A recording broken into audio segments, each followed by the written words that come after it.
ጤና ይስጥልን ተከበራችሁ የሬዲዮ ቤተሰቦችና አድማጮች የዕለቱን ዜናዎች እናሰማችኋለን። ዜናው የምናሰማችሁን ሀብታሙ አስፋና ታምሩ ገላን ባለንበት ሰዓት አቆጣጠር የዛሬ ጥር 4 ቀን 2018 ዓ.ም ዜናዎችን ከማሰማታችን በፊት አርዕስተ ዜናውን እናስቀድማለን። የአገዛዙ የጦር ወንጀልና የፋኖ ወታደራዊ እንቅስቃሴ፣ የኮሎኔሉ ክህደትና የፋኖ አመራሮች ምላሽ፣ ሙዚቀኞቹ፣ የህፃናት ወታደሮች፣ የተዘነጋው ረሃብ፣ የአሜሪካ ውጭ ጉዳይ፣ የተሰረዘው ቪዛ፣ ኢትዮጵያና የቱሪስቶች ሞት፣ ትራምፕና የሚኒሶታው ክስ፣ አረብ ኤሚሬትና ኢሳያስ የሚሉና ሌሎችም ወቅታዊ ዜናዎች ያሉን ዝርዝሩን እንሆ።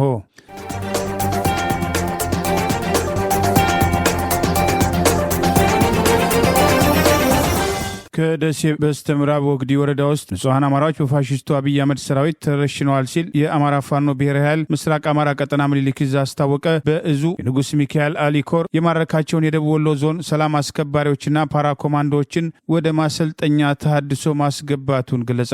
የአማራ ፋኖ ብሔራዊ ኃይል አፋብኃ ምስራቅ አማራ ቀጠና ምኒልክ ዕዝ ዛሬ ጥር 4 ቀን 2018 ይፋ ባደረገው መረጃ ከደሴ በስተምዕራብ ወግዲ ወረዳ ውስጥ ንጹሐን አማራዎች በፋሽስቱ አብይ ሰራዊት መረሸናቸውን ገልጿል። በምስራቅ አማራ ምኒልክ ዕዝ ንጉስ ሚካኤል አሊ ኮር መብረቅ ክፍለ ጦር የፋኖ ኃይል በጠላት ላይ ታህሳስ 29 ቀን 2018 ዓ.ም የሰነዘረውን ጥቃት ተከትሎ በርካታ አባላቱን ያጣው የአብይ አገዛዝ ስልጣን አስጠባቂ ሰራዊት በበቀል ሰላማዊ ሰዎችን በአሰቃቂ ሁኔታ መግደሉን ይኸው መረጃ ጠቅሷል። ታህሳስ 26 ቀን 2018 ዓ.ም ወጣት አስማማው ቀዮ መረሸኑን ወጣቱ ወግድ ከተማ ውስጥ ሳምቡሳና ቦምቦሊኖ በመጥበስ ሲተዳደር የነበረ የሁለት ልጆች አባት እንደነበር ገልጾ ለአስማማውና መሰል ወጣቶች የስራ ዕድል ከመፍጠር ይልቅ መንግስት ተብየው አካል በየዕለቱ ነፍሳቸውን በግፍ እየነጠቀ ይገኛል ሲል ገልጿል። ታህሳስ 28 ቀን 2018 ወግዲ ከሃይስኩል አለፍ ብሎ የአምላኬ ካብ የተባለ ስፍራ ላይ አረቡ አህመድ የሚባል ሌላ ወጣትን የብልጽግናው ታጣቂዎች በግፍ መረሸናቸውን የጠቀሰው መረጃ ደረሳውን የረሸኑት የፋኖ መረጃ ነህ በሚል ውንጀላ መሆኑን ጠቅሷል። ታህሳስ 25 ቀን 2018 ሮቢት የሚባል አካባቢ የደቡብ ወሎ ዞን ፓራ ኮማንዶዎች ሌሊት 10 ሰዓት ተነስቶ ከመካነ ሰላም ወደ ወግዲ ይጓዝ የነበረን ሲኖትራክ ላይ ተኩስ ከፍተው ረዳቱን ሲገድሉ ሾፌሩ ላይ ከባድ የመቁሰል አደጋ ማድረሳቸውን ይኸው መረጃ ጠቅሷል። ከዚህ በተጨማሪ ከወር በፊት አንድ ለወሊድ ወደ ጤና ተቋም በተሽከርካሪ እየተጓዘች የነበረች እናትን ጭምር መረሸናቸውን የጠቀሰው መረጃ በወረዳ ውስጥ ሰኮሩ ቀጠና ሼህ ሐሲን የተባሉ ታዋቂ ሃይማኖት አባትና ሌሎች ደረሳዎች ከዚህ ቀደም በጠላት ተረሽነዋል ሲል አስታውሷል። በአበየ ጉሩባ ቀጠናም በገዛዛ አቦ መውጫ በኩል አንድ ቄስና ሌሎች ንጹሐን በግፍ ባገዛዙ ታጣቂዎች መረሸናቸውን የጠቀሰው መረጃ በአማራ ህዝብ ላይ ዘር ፍጅት ወንጀል እየፈጸመ ያለው አብይ አህመድ ፋሽስታዊ መንግስት በየጊዜው የንጹሐን ደም እያፈሰሰ መሆኑን ዓለም አቀፉ ማህበረሰብ ጭምር ይገነዘብ ዘንድ በሚዲያ በዲፕሎማሲና በአድቮኬሲው ዘርፍ ሁሉም የአማራ ልጅና ሀገር ወዳድ ኢትዮጵያን የሚችሉትን ያደርጉ ዘንድ ጥሪያችን እናስተላልፋለን በማለት የአማራ ፋኖ ብሔራዊ ኃይል ምስራቅ አማራ ቀጠና ምኒልክ ዕዝ ዛሬ ጥር 4 ቀን 2018 ባወጣው በዚሁ መረጃ ጠቅሷል። ይህ በእንዲህ እንዳለ በእዙ ንጉስ ሚካኤል አሊ ኮር የተማረከው የደቡብ ወሎ ዞን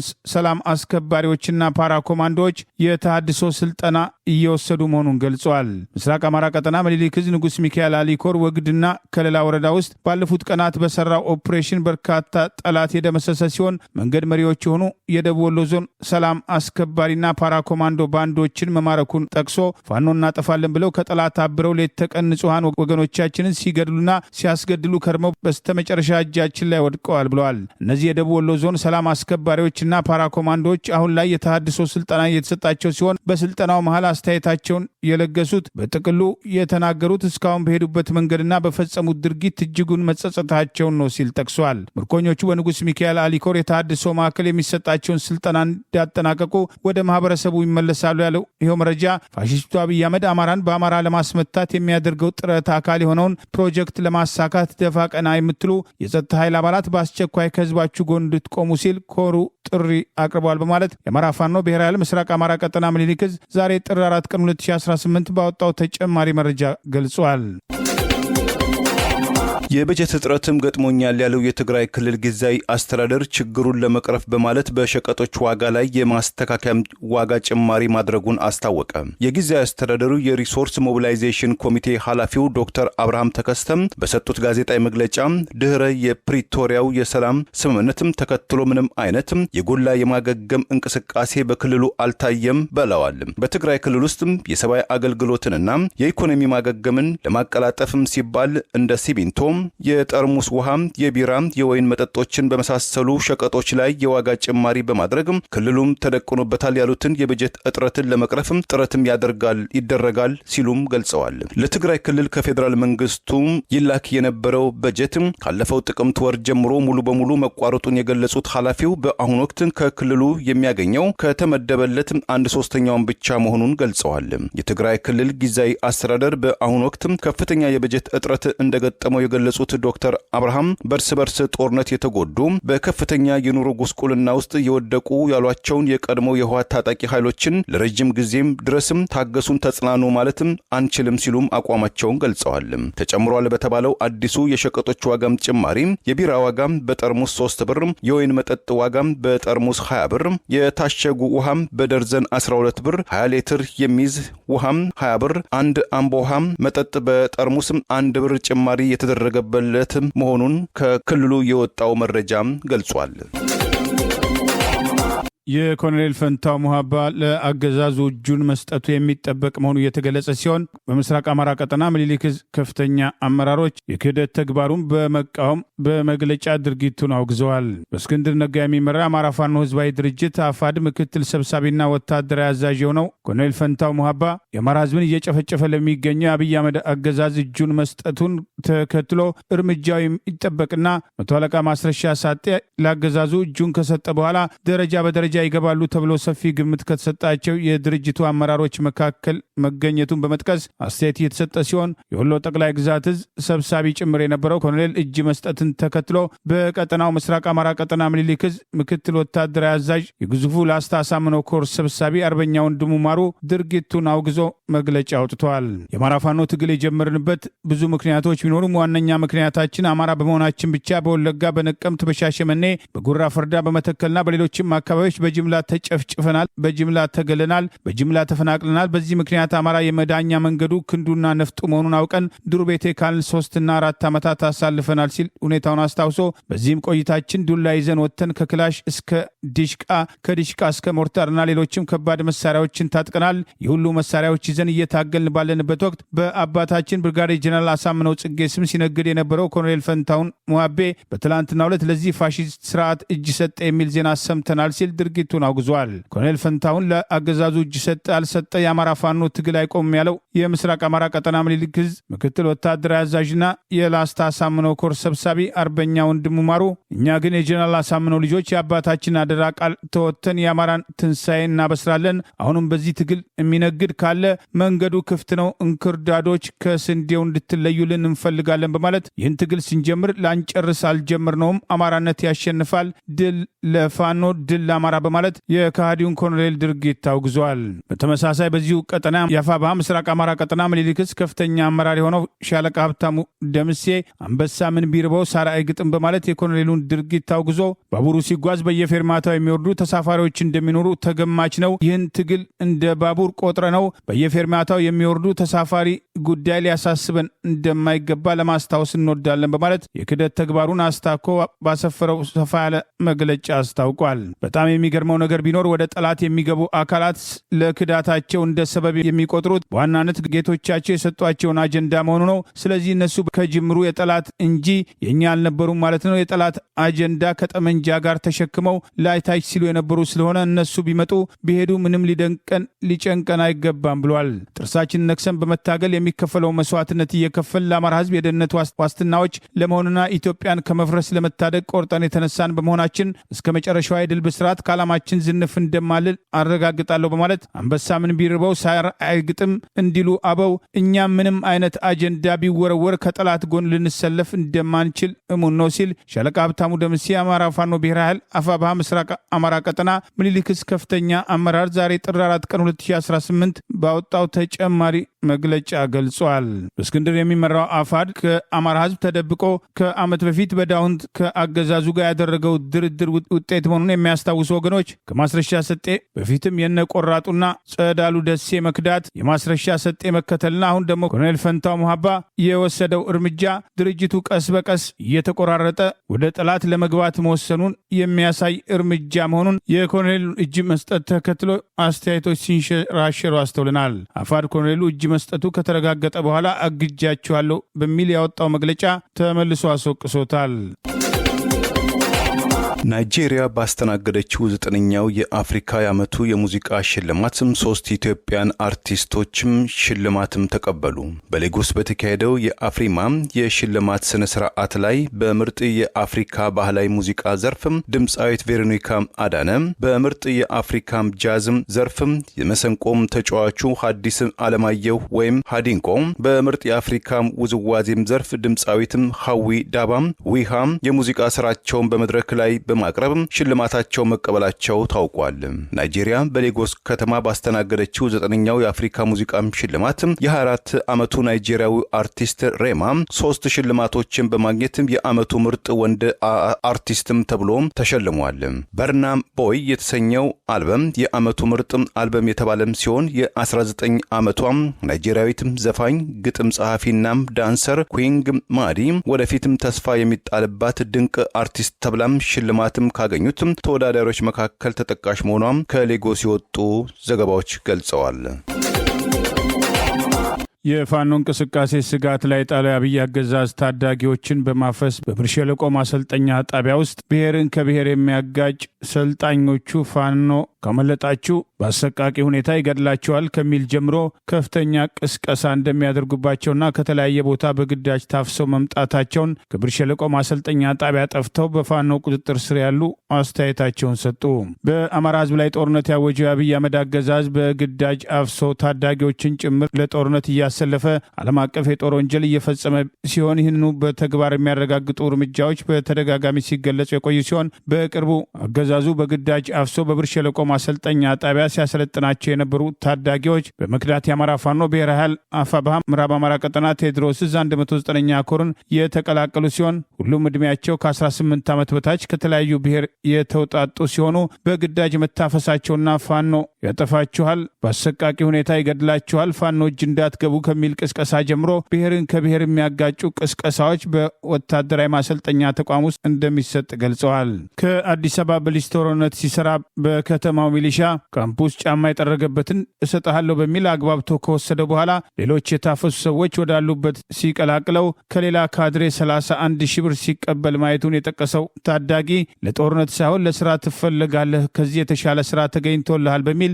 ታፍሶ መወሰዱን ገልጸዋል። ከኦሮሚያ ክልልና ከሶማሌና ከደቡብ የተለያዩ አካባቢዎች ታፍሰው የመጡት እነዚህ ታዳጊዎች ያለ ፍላጎታቸው በግዳጅ ወደ ጦር ሜዳ እንደሚሄዱ፣ ለውትድርና ስልጠና እንደሚፈለጉ ሳይነገራቸው በግዳጅ ታፍሰው ወደ ብር ሸለቆ ማሰልጠኛ ጣቢያ መምጣታቸውና ፋኖ ያድርገን ብለው ከድተው ፋኖን መቀላቀላቸውን ገልጸዋል። ሸለቆ ላይ ከ30 ቀን አካባቢ ቆይተዋል። ከ30 ቀን በኋላ ነው ወደ ማህበረሰቡ ወጥተው እዚህ በምታዩት ደረጃ ያሉት ማለት ነው።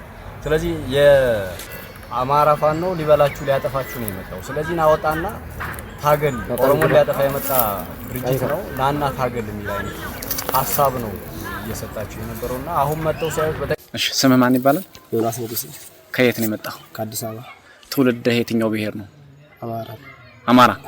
እንዴት ወደ መከላከያ ተቋም ገባህ? እንዴት ወጣህ? እኔ እንደገባሁት እዛ ሊስትሮ ነበር የምጠርገው። ሊስትሮ ይጠረኩ የሆነ ሚኒሻ መጣ። ከዛ ያኔ ሚኒሻ ጫማውን አጠዳውለትና የሚሰጠኝ ብር 50 ብር ነበር። ብር ስጠኝ ስለው ጊዜ ናና ካምፕ ስጣለው አለኝ። ከዛ ኪሴ ብር ያስኩ ነበር ስጣለው አለኝ። ይዞኝ ሄደ ካምፕ። ቢሮ ሄደና ስሜን መዘገበ። ፈርም አለኝ። ለምን ፈርሞ ስለው አይ ከዚህ የተሻለ ስራ ስላለ ይሄንን ስራ እንደምሰራ ነው የተሻለ ስራ አግኝቼልኛል። ከዛ ያኔ ሄድኩና ፈረምኩለት። ከዛና እዚህ ጠብቀኛል። ቢሮ አስገባና ቁልፎብኝ ሄደ። ጠዋት 3 ሰዓት ላይ ነበረ። ከዛ እስከ ኢሳብና መዛው ቆየ። እዛ ከዛ አንድ ዳቦ ገዝቶ መጣና ሰጠኝ። ውሃ ገዛልኝ። ውሃ ዳቦውን በልቼ ውሃን ጠጣው። ከዛና አለኝ ወደ 11 ሰዓት ላይ ምናምን አስገባኝ ቤት። ወደ ግቢ ወደ ካምፕ ሲሄድ በጣም ብዙ በርካታ ሰው አለ። ቢያንስ ወደ 90 ሰው ምናምን አለ እዛ ካምፕ ውስጥ። ከዛን ይሄ ሰው ምን እንደሰለው ጊዜ አይ ይሄ ለስራ የተፈለገ ህዝብ ነው እና አንተ አንድ ላይ ስራ ይሻላል ከዚህ ከሊስትሮስ ከመጣል ይሄንን በሰራ ይሻላል አለኝ። ምን አይነት ስራ ነው ስለው ጊዜ ችግር የለውም እዚሁ እንዲሁ መኪና ላይ ማውረድ ማውጣት ምናምን ነው አለኝ። በቃ እኔም ደስ አለኝ። በዛን ሰዓት ቁጭ አልኩ እዛ በራፍ ለዝጋባ ጊዜ ግባ ወደ ውስጥ አለኝና ውስጥ አስገባኝ። ከዛ ወዲህ እንደውም አይኑን አላየሁትም። እኔን ልክ ሲያስገባኝ የሆነ ካቢኔ መጣ። በጣም ትልቅ ነው ቦርጫው ሰውዬ መጣ። ከዛ ለሱ ወደ ቆጠራ 31000 ብር ሰጠው ለሱ። ከዛ እሱ ይሳቀ ሄደ። ከዛ ወዲህ አስገቡን እዛ 1 ወር ምናምን እዛ ውስጥ አስቀመጡ። ምግብ በመስኮት ላይ ወረውሉናሉ። ሽንት ቤት ሲሆን በሰልፍ ያወጡናሉ በጥበቃ እዛ እንበላለን። ብዙዎቹ መረጃ የሌላቸው እነሱ የሚሰጧቸውን የጥላቻ ቅስቀሳና ማስፈራሪያ አምነው መቅረታቸውን እንጂ በተለይ ከመታፈሳቸው በፊት በሶሻል ሚዲያ በቂ መረጃ ያላቸው ልጆች በተደጋጋሚ እንደሚጠፉ እነዚሁ ምልምል ወታደሮች ምስክርነታቸውን ሰጥተዋል። ፋኖ ጋር ከደረሱ በኋላ ተገቢው አያያዝ እንደሚደረግላቸው፣ ፋኖ ይዞ ያሰቃያቸዋል፣ የማትችሉትን ገንዘብ ይጠይቅባቸዋል ከሚለው በተቃራኒ በዓል ሲመጣ ጭምር ፋኖ ገንዘቡን አውጥቶ በዓሉን እንዲያሳልፉ ማድረጉን ጭምር ገልጸዋል። ኤጋ አክራት ሳውረዮን ይፊ ፋኖ ሰናርከ ዳይነት ባው ወረብን ወልችስ ነገር ላይ ነጥቶ ድፍኔ ወንድምህም አብሮ ሰልጣኝ ነበር? እሱ 39ኛ ነው እኔ 14 እና ወንድም አሁን ወጣል ወይስ እዛው ነው? ወጣላ የደወለልኝ ነው ያዘው ፋኖ የደወለልኝ። ሁለታችሁንም ከአንድ ቤት በአንድ ቀን ነው ያዟችሁ? አይ ለየብቻ ነው ያዙ። ታላቅ ነው ታናሽ ወንድም ነው? ታላቅ ነው 2 አመት። ማን ይባላል? ገዛይ ማለት ገዛይ።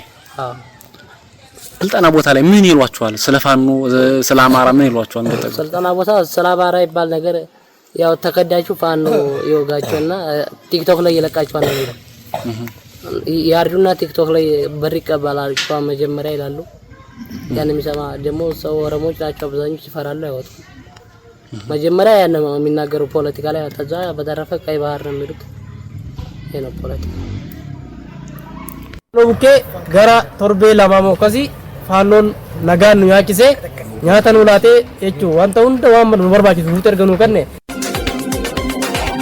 በአማራ ክልል ዋግምራ ዞን ጻግብጂ ወረዳ ከ3000 በላይ የወረዳው ነዋሪዎች በምግብ እጥረት ሳቢያ አካባቢያቸው ለቀው መፈናቀላቸው ተገለጸ። በአማራ ክልል ዋግምራ ዞን ጻግብጂ ወረዳ ለምግብ እጥረት የተጋለጡ ነዋሪዎች ድርቁን ተከትሎ ከ3000 በላይ ከወረዳው ወደ ከተማ መሸሻቸው ተገለጸ።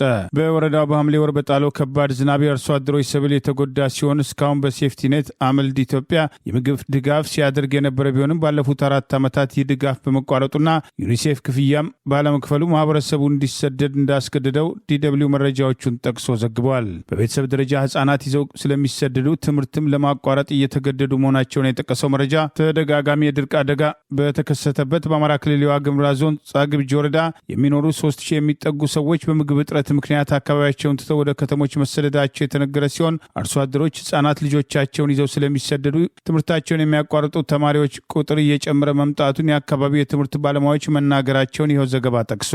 የተሻሉ ተማሪዎች ጎበዝ ተማሪዎች 2-3 ወር እየተማሩ አንስተው በመውሰድ እነዚህ ህጻናት ጥሩ ደረጃ ይደርሱ የነበሩትን መሃል ላይ አቋርጠው እንዲሄዱ ያደርጋቸዋል። ጀምረውም ሳይጀምሩ የሚሄዱ መኖራቸውን ይሄው መረጃ ጠቅሷል። ባለፈው የመኸር ወቅት ከፍተኛ ዝናብ ለሳምንታት በወረዳው 4 ቀበሌዎች ላይ በመጣሉ ምንም አይነት ትምህርት ያላገኙ አርሶ አደሮች መኖራቸውን የገለጹት የወረዳው ነዋሪዎች አንዳንዶች እንደ ልማድ በመውሰድ ወደ ከተሞች እንደሚሰደዱ ገልጸዋል። በየቀበሌው አለ ስደት በሚል ነው የሚሄዱት።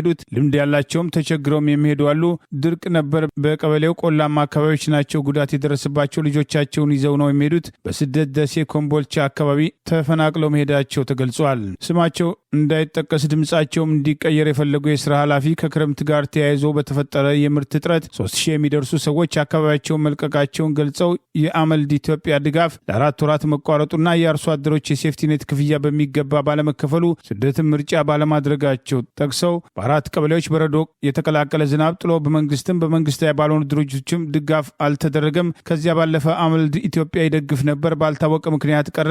ሌላ የሴፍቲኔት ተጠቃሚዎች የ4 ወር ክፍያ አልተከፈላቸውም። ወደ 3000 ሰዎች ተፈናቅለዋል ሲሉ አረጋግጠዋል። የአብይ አገዛዝ በአማራ ህዝብ ላይ የከፈተውን ጦርነት ተከትሎ የአገዛዙ ስልጣን አስጠባቂ ወታደሮች በተፈጥሮ አደጋ ከወደመ ሰብል በተቃራኒ ወታደሮቹ በተሰጣቸው ተልዕኮ ሰብልና ክምር እያቃጠሉ በዚህ ዓመት በክልሉ በቀጥታ ከጦርነቱ ጉዳት በተጨማሪ ህዝቡን ለማስራብ አገዛዙ የወሰዳቸው እርምጃዎች ተጽዕኖአቸው ቀላል እንዳልሆነ ሲጠቀስ ቆይቷል። ጦርነቱን ተከትሎ ዛሬም ከ4.2 ሚሊዮን በላይ ተማሪዎች በክልሉ ከትምህርት ገበታ ውጭ የሆኑ ሲሆን የአገዛዙ ባለስልጣናት በየጊዜው ሐሰተኛ ሪፖርት ማውጣታቸውን በክልሉ ምክር ቤት ጭምር ተቃውሞ ማስነሳቱን ጠቅሰን መዘገባችን አይዘነጋም።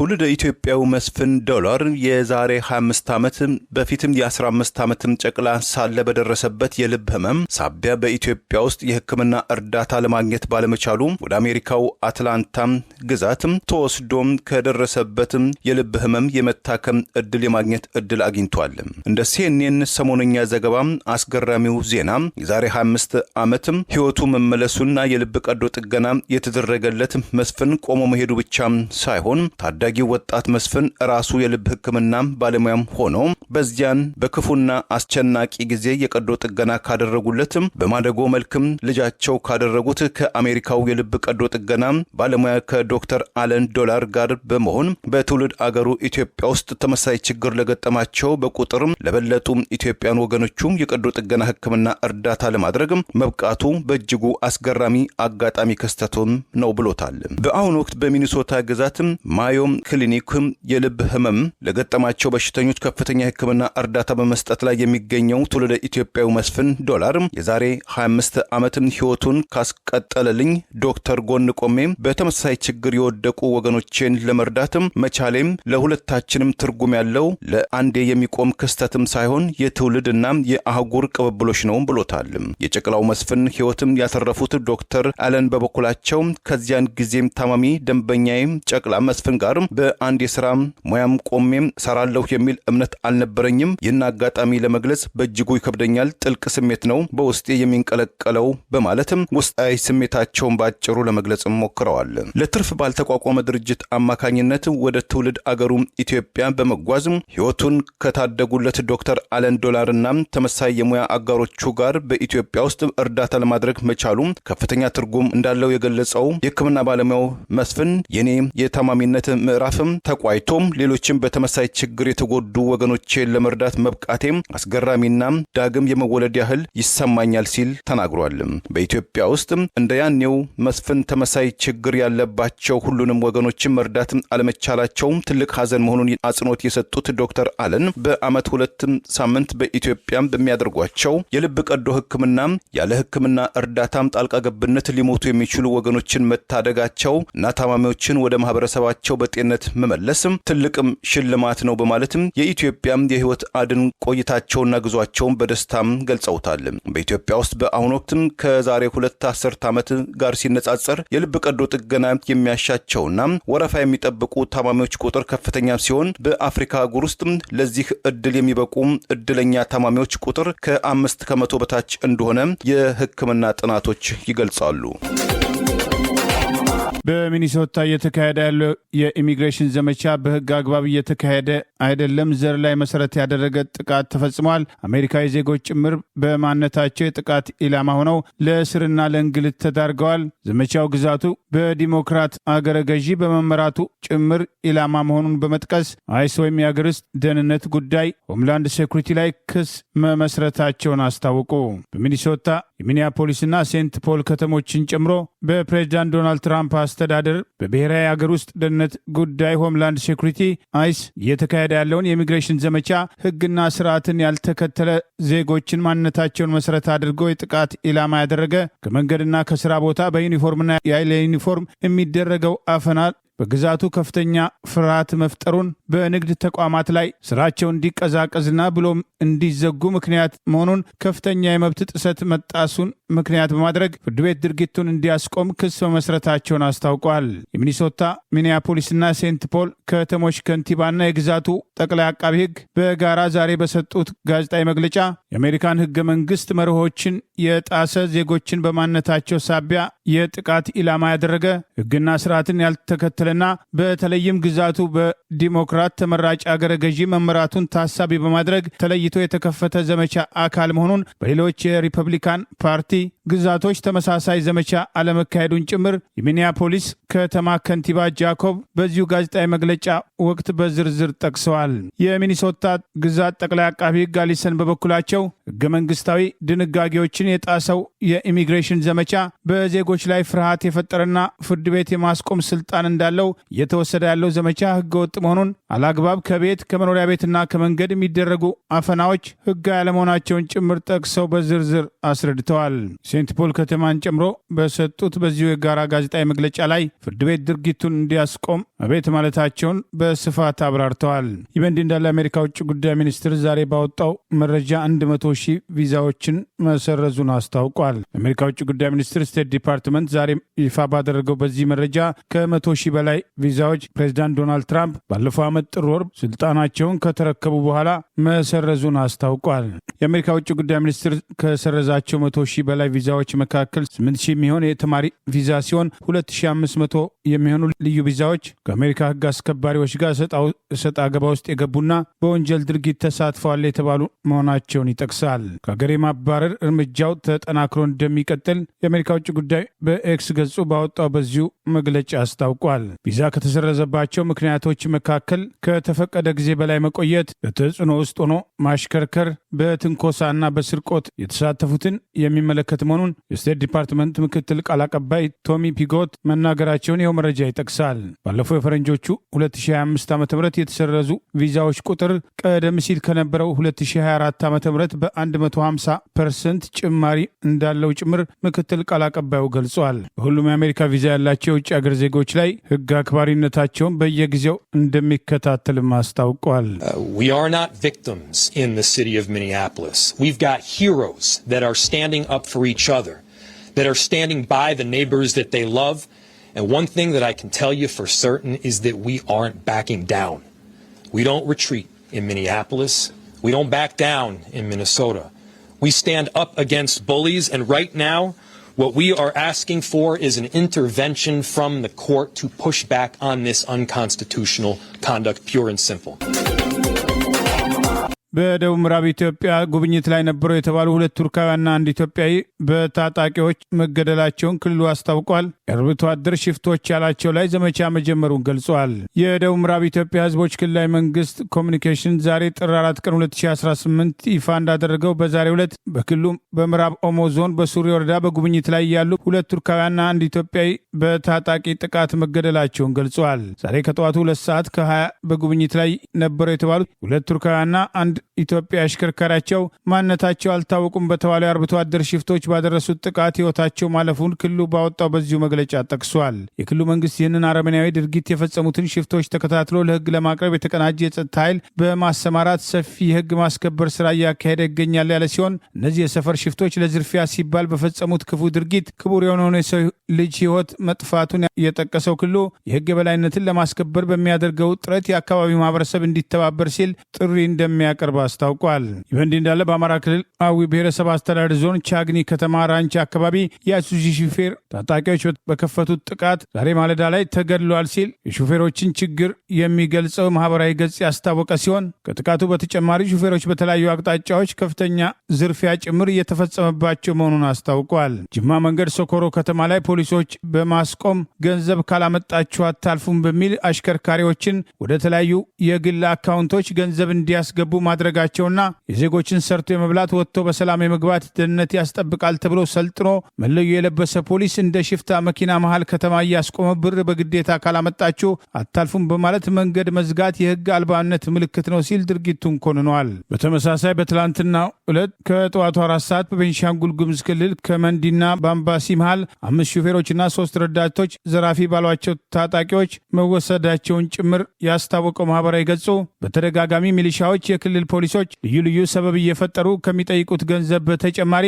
እገታና ጥቃት የሾፌሮችን ህይወት አደጋ ላይ መጣሉ በተደጋጋሚ ሲጠቀስ ቆይተዋል። ከዚህ ቀደም የኢትዮጵያ ጤና ባለሙያዎች ንቅናቄ የጠራውን የስራ ማቆም አድማ ተከትሎ ሌሎችም የመንግስት ሰራተኞች፣ መምህራንና ህይወታቸው አደጋ ላይ ወደቀው የከባድ መኪና አሽከርካሪዎች ጭምር ትግሉን እንዲቀላቀሉ ያልተሳካውን 2ኛ ዙር የስራ ማቆም አድማ አስታኮ በይፋ ጥሪ ማድረጉ አይዘነጋም። ኦሮሚያ ክልልን ጨምሮ በተለያዩ አካባቢዎች ያሉ ህገወጥ ኬላዎችን ተከትሎ አሽከርካሪዎች አንድ ክልል ውስጥ 2-3 ጊዜ በኬላ ስም ህገወጥ ክፍያ መክፈላቸውን ሲቃወሙ የቆዩ ሲሆን ካልከፈላችሁ አትጓዙም ያሉ ሚሊሻዎችና የክልል ፖሊሶች በተለይም በኦሮሚያ ክልል በተደጋጋሚ በአሽከርካሪዎች ላይ አካላዊ ጥቃት በመፈጸም አሽከርካሪዎች በክልሉ የተለያዩ ቦታዎች ላይ ለተደጋጋሚ ህገወጥ የኬላ ክፍያ መዳረጋቸውን በምሬት ሲያነሱ መቆየታቸው አይዘነጋም። አሽከርካሪዎች ለጋራ መብታቸው ባለመቆማቸው ሞትና እንግልቱ እንዳልቆመላቸው በተደጋጋሚ በወቀሳ ሲነሳ ቆይተዋል።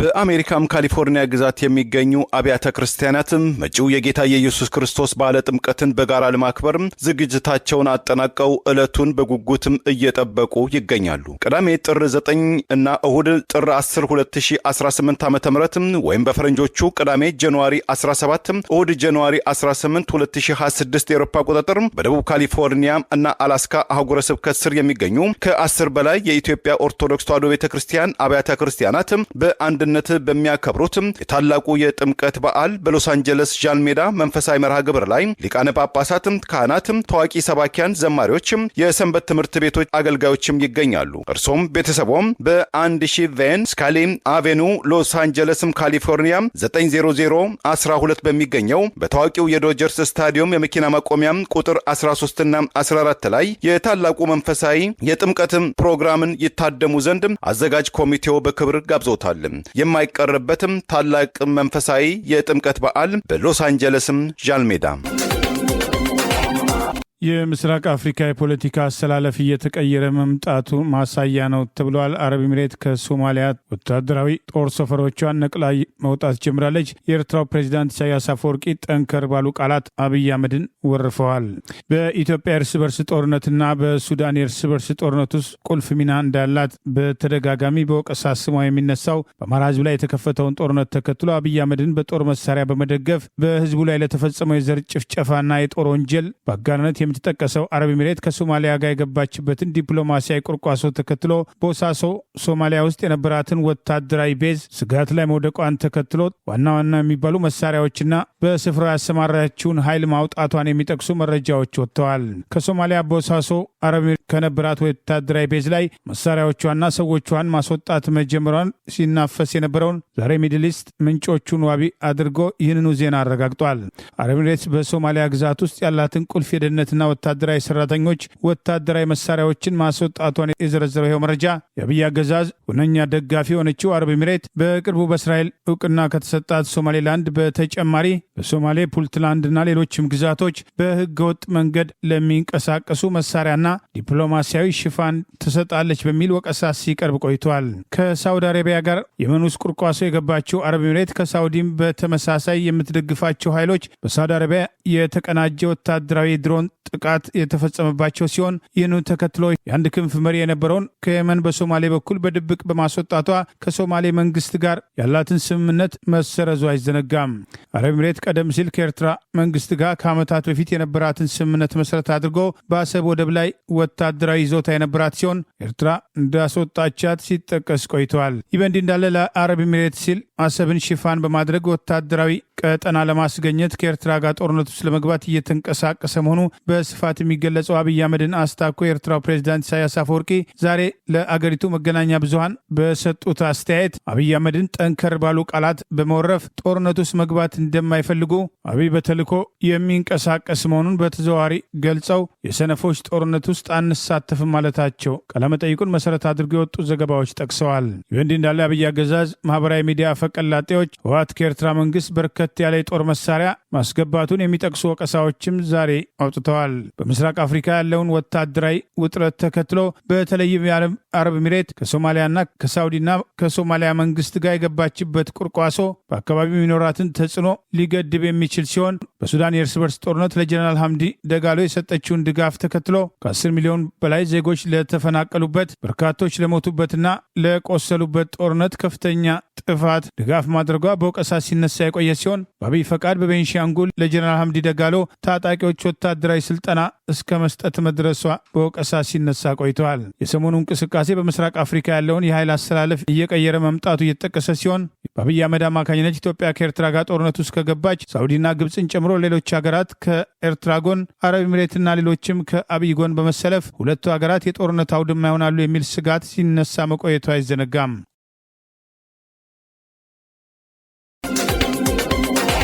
የሱዳን ወታደራዊ አገዛዝ ለ3 ዓመታት በተቃረበው የእርስ በርስ ጦርነት ምክንያት ከፖርት ሱዳን ቆይታው ወደ መዲናይቱ ካርቱም መመለሱን አስታወቀ።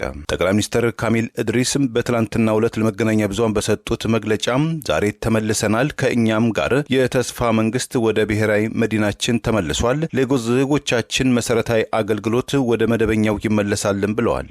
ወደ ዋና መዲናቸው ካርቱም መመለሳቸውን የአንጻራዊ ሰላም መምጣትን አመላካች ነው ብለውታል። ከተጀመረ 1000 ቀናት ያስቆጠረው የሱዳን የእርስ በርስ ጦርነት ባለፈው ሚያዝያም ወይም በፈረንጆቹ አፕሪል 2023 የዛሬ 3 ዓመት ግድም ሲቀሰቀስም በጀነራል አብዱል ፈታህ አልቡርሃን የሚመራው ወታደራዊ ኃይል የቀድሞ ምክትላቸው ተቃዋሚው ጀነራል መሐመድ ሐምዳን ደጋሎ ወይም ሐምዲቲ የሚመራው የፈጥኖ ደራሽ አርኤስኤፍ ቡድን ካደረሰባቸው ጥቃትም ካርቱምን 813 ኪሎ ሜትር ርቀት ላይ ወደምትገኘው ፖርት ሱዳን የወደብ ከተማ ለመሸሽም ተገደው እንደነበረ ይታወሳል።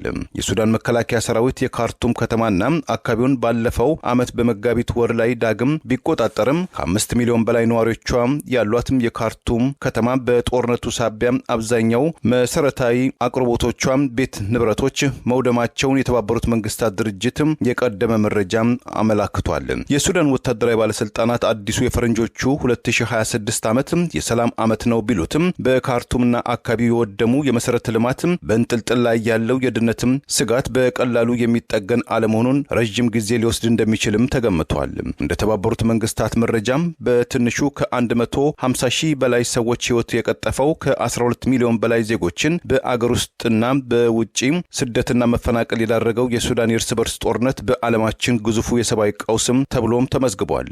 ወታደራዊ አገዛዙን ከፖርት ሱዳን ወደ ካርቱም መመለስን ያረጋገጡትም ጠቅላይ ሚኒስትር ኢድሪስም በቀጣይነትም የተሻሻለ የጤና አገልግሎት፣ የትምህርት፣ የኤሌክትሪክ አገልግሎት፣ የውሃ፣ የንጽህና አገልግሎት ለመስጠትም ቃል እንገባለን ብለዋል። ካለፈው መጋቢት ወር እስከ ጥቅምት ወር 1.2 ሚሊዮን የካርቱም ነዋሪዎች ወደ ቀያቸውና ቤታቸው የተመለሱ መሆኑን የገለጸው የመንግስታቱ ድርጅት በርካታ ተመላሾች ቤት ንብረታቸው ከተማቸው ፈራርሶ ማግኘታቸውን ገልጾ የፈራረሱ የካርቱም መሰረተ ልማቶችን ዳግም ለመመለስ በትንሹ 350 ሚሊዮን የአሜሪካን ዶላር እንደሚያስፈልግም ገምቷል።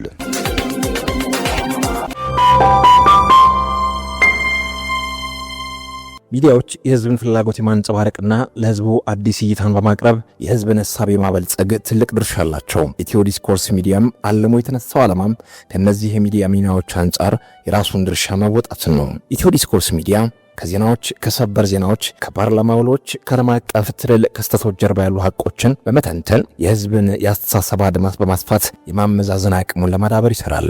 ኢትዮ ዲስኮርስ ሚዲያ ይህን ሲያደርግ ዜና የሆኑ ፖለቲካዊና ማህበራዊ ክስተቶችን ያመጡትን መሰረታዊ እውነታዎች፣ ታሪካዊ ዳራዎችና ፖለቲካዊ ፍላጎቶች በስፋትና በሚዛናዊነት ይተነትናል። ኢትዮ ዲስኮርስ በዚህ ረገድ የራሱን ሚና ለመጫወት ታልሞ የተመሰረተ ሚዲያ ነው።